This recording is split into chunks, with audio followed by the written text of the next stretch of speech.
The axially split casing design allows removal of the impeller and bearing housing assembly without disturbing suction and discharge piping. Storage and protection. All pumps are shop tested and ready for operation when delivered. If equipment is to be stored for long periods of time, 6 months or more, should be kept in a clean, dry area, and the following precautions should be taken to ensure that the equipment remains in good condition. Be sure that the bearings are fully lubricated. The shaft should be rotated 10 to 15 revolutions by hand periodically in order to spread the lubricant over all the bearing surfaces. Suitable intervals are from 1 to 3 months. Installation. The pump should be located as close as possible to the liquid supply so that the suction line is short and direct. Location should require a minimum of elbows and fittings in the discharge line. Before installing the pump, ensure that the foundation on which the pump will be placed is prepared well. It has to be sufficiently substantial enough to take the weight of the pump and absorb any possible vibrations from it. The foundation has to be absolutely straight, without any inclination or tilting on any side. The foundation bolt of proper size should be embedded in the concrete and base plate tightened, ensuring that it is level in all directions. Piping associated with the pump must be anchored and supported independently of the pump and should never put any strain on the pump casing. When the pipes are not supported, their weight is borne by the pump casing and may cause them to crack or deflect. It is important that the connections be carefully aligned axially, angularly, and in length.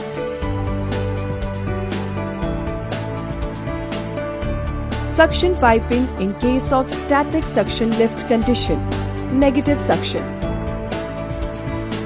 The piping run and the connection fittings should be properly aligned and supported separately. The elbow should be of long radius type. All suction piping must be airtight. The suction pipe should be sized to ensure the liquid velocity of not more than 2 meters per second. All suction pipes should have a continuous rise to the pump suction inlet. 6 mm per 100 mm slope is recommended. The recommended suction pipe size should be at least 1 commercial size larger than opening of the pump inlet. No isolation valve is recommended. There should be a tapping provided for installing a vacuum gauge in suction line. The reducer joining the straight length of the pipe in the pump line should be an eccentric reducer, with the inclined side of the reducer as the bottom side. The straight length of the pipe after the eccentric reducer should be 2 times of the pipe diameter. The suction strainer must be at least 4 times the suction pipe area, and the mesh sides should screen out solid particles that could clog the impeller. The minimum depth of submergence of the strainer should be at least 4 times the pipe diameter measured from upper row of holes of strainer. The distance between the bottom of strainer and the floor of the tank should be considered as 2 times of pipe diameters. A stream of liquid falling into the pump near the intake pipe will turn air into the liquid. The supply line should extend down into the liquid. A short elbow should never to bolt directly to the pump's suction nozzle. The disturbance in the flow caused by the sharp bend so near the pump inlet may result in noisy operation, loss in efficiency and capacity, and heavy end thrust. If separate suction lines cannot be used for each pump, then a tapering header with Y branches should be used. A straight branch header should never be used.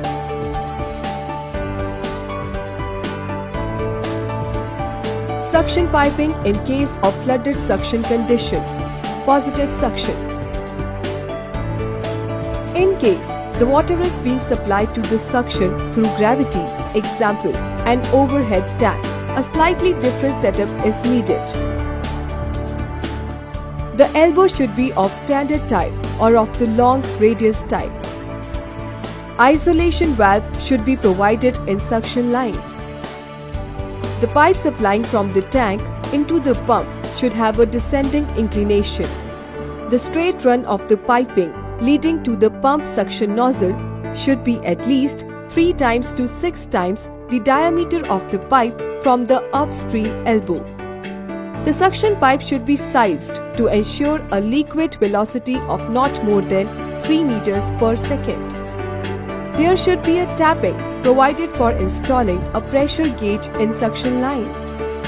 The reducer joining the straight length of the pipe in the pump line should be an eccentric reducer with the inclined side of the reducer as the top side.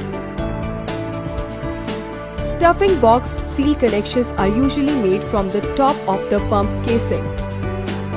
If the liquid being pumped is unsuitable for sealing, then it is preferable to bring fresh, cool water to seal connections from an outside source. Centrifugal separators or other filters may be used to remove abrasive particles from the liquid being pumped if an outside source is not available. Description of the discharge pipe. The piping run and the connection fittings should be properly aligned and supported separately, reduce strain on the pump casing. There should be a pressure tapping as close to the pump outlet and before the isolation valve as possible to measure the pump shutoff head. Concentric reducers are installed in the discharge pipe to minimize friction losses. The check valve used in the discharge should be of non-slam type to prevent reverse flow and protects the pump from excessive back pressure. The isolation valve is provided downstream of the check valve so that these can be taken up for maintenance, priming and starting whenever required. The recommended discharge pipe size should be at least one commercial size larger than the opening of the pump outlet. The number of fittings and size changes should be minimum to prevent fluid friction losses.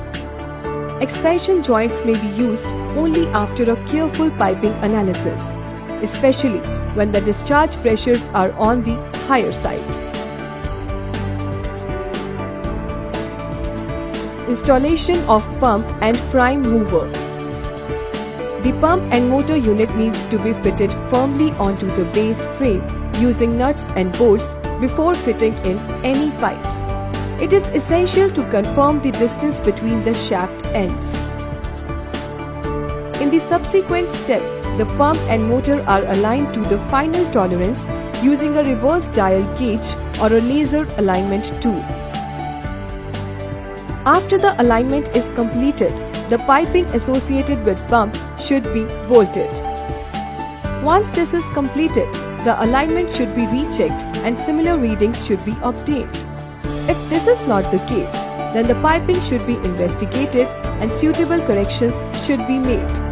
If this is left unattended, it can cause stress on the pump casing.